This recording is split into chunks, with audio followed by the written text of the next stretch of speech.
Alright guys, we are in the 84th and Center Street area in Omaha, Nebraska today.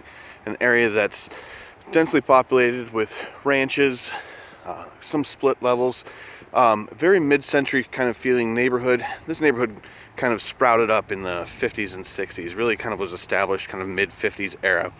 So a lot of mid-50s kind of build in the area. We're going to take a look at one today that hasn't changed since it was built. Now, for those of you who are purists and like to see everything as a time capsule, this is going to have a lot of what you like. Now, there will be some evidences that people lived here all the way up until about a month ago. So this is an estate. The same family that built the house lived here until just recently. So everything inside is what it was from the day they moved in. The exterior color on the outside of the house is original. All of the fencing is original. Nothing really has ever changed. So they've added some things over the years. You'll see they've got new TVs and stuff like that. But once they brought something into the house, it basically stayed forever. So I'm going to take you guys inside, show you around a little bit. Just like a lot of these houses, one of the more fun areas is going to be in the basement. We'll talk about that as we get down there. Coolest door knocker ever. Alright, so we're in the house now, and one of the first things that strikes me is the original paneling, the raised textured wood paneling. This is not, faux wood paneling that you would buy at a Home Depot or something like that. This is actual wood paneling. It's got a nice grain to the texture. Even if you were to paint over this, it would still have a really great aggressive texture to it. Like I said, once they brought something into the house, they kept it. The curtains are original, the light fixtures are original. All of the little knickknacks and dealies around the house were collected over the years, but nothing is left and nothing's been updated. There's our TV that I said was added later. This dining room set was manufactured in 1962. Very mid-century shapes and cutouts.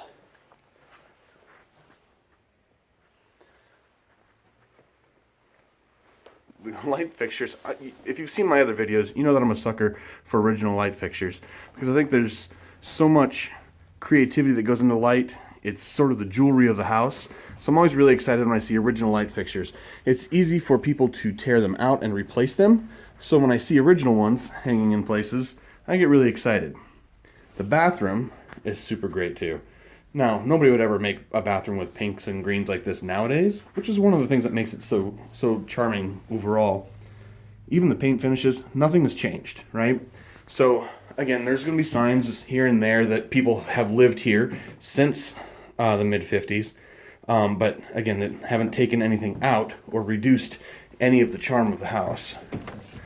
This is one of my favorite rooms here. I'm going to take a sharp right turn. And this is about as characteristic of mid-century as you get. You get the bright red shag carpet, which is this is not something that was put in later on. This is not something that was reproduced. This was from the day they moved into this house. This carpet's been here. The couch, the sectional couch, the phone table, everything is all very, very, again, mid-1950s, early 1960s. All the way down to the early Monopoly game. We've got a few other board games, roulette, aggravation, a few other things that just are indicative of the fact that the family has lived here for a really long time. The lady that lived here definitely had a very mid-century, like Hollywood vibe to her style of garb. That's kind of seen all the way throughout the house, including in the master bedroom, where we've got, nudes painted on velvet. We've got the very, kitschy bright red lamp.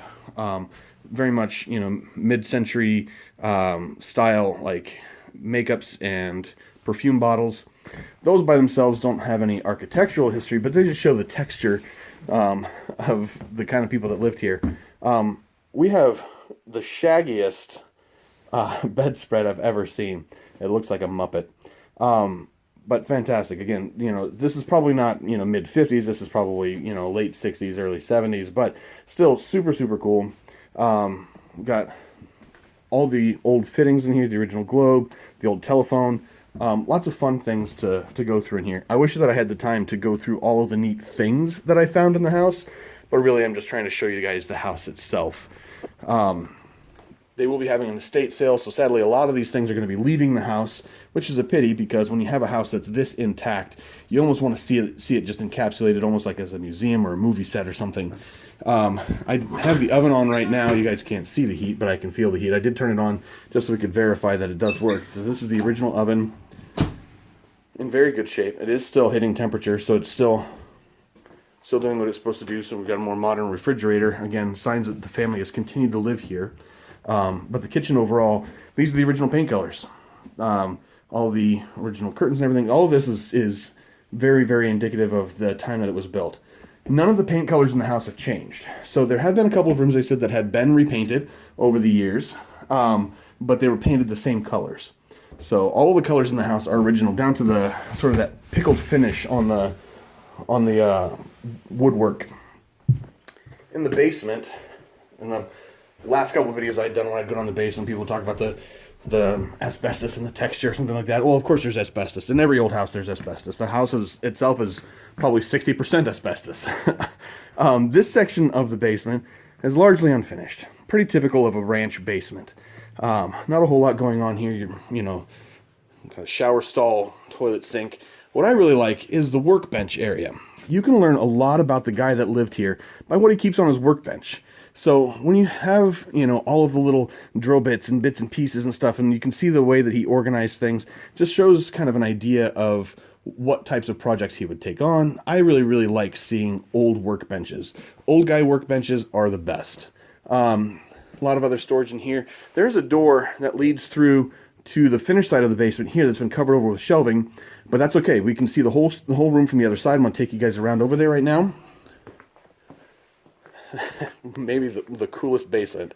So we've got the swinging doors, the saloon style swinging doors.